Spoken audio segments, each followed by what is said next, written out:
Good evening. आज सीखने और सिखाने के क्रम में हम लोग कोर्स 2 जिसका नाम है कंटेम्प्रेरी इंडिया एंड एजुकेशन, समकालीन भारत और शिक्षा।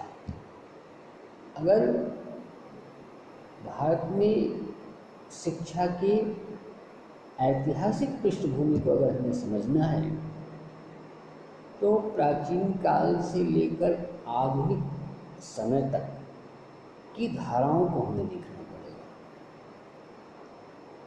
जैसे प्राचीन काल में भारत में शिक्षा व्यवस्था वैदिक कालीन शिक्षा व्यवस्था, प्राचीन भारतीय शिक्षा व्यवस्था, बौद्ध कालीन शिक्षा व्यवस्था, मुस्लिम काल में शिक्षा व्यवस्था,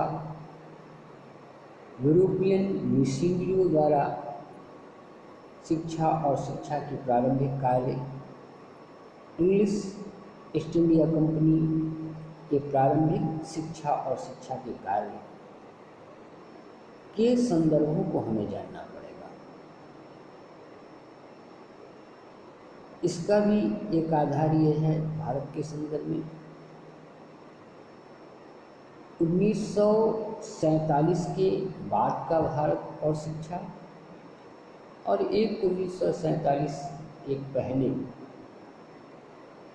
का भारत और भारत की शिक्षा व्यवस्था। इन संदर्भों को अगर हम लोग विस्तार से इन बिंदुओं पर देख लें तो लगभग ये अवधारणा स्पष्ट हो जाएगा कि हमारी शिक्षा व्यवस्था का एक इतिहास क्या रहा है, वर्तमान स्वरूप क्या रहा है और सीखने और सिखाने के क्रम में यह आवश्यक है।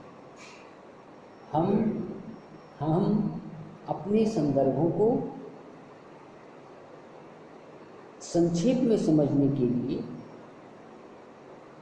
इन बिंदुओं को समझना विशेष आवश्यक है। 1947 के बाद का भारत अगर हम देखें तो हमारा संविधान और हमारी सारी व्यवस्थाएं उसमें आ जाती हैं।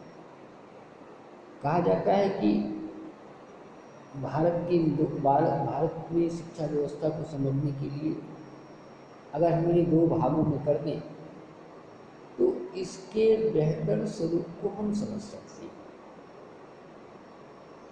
जो पॉइंट्स आपको बताए गए हैं उस पर विशेष ध्यान दीजिएगा और विस्तार से पढ़ने का तो सारा संदर्भ आपके सामने ही है। Okay, have a good day.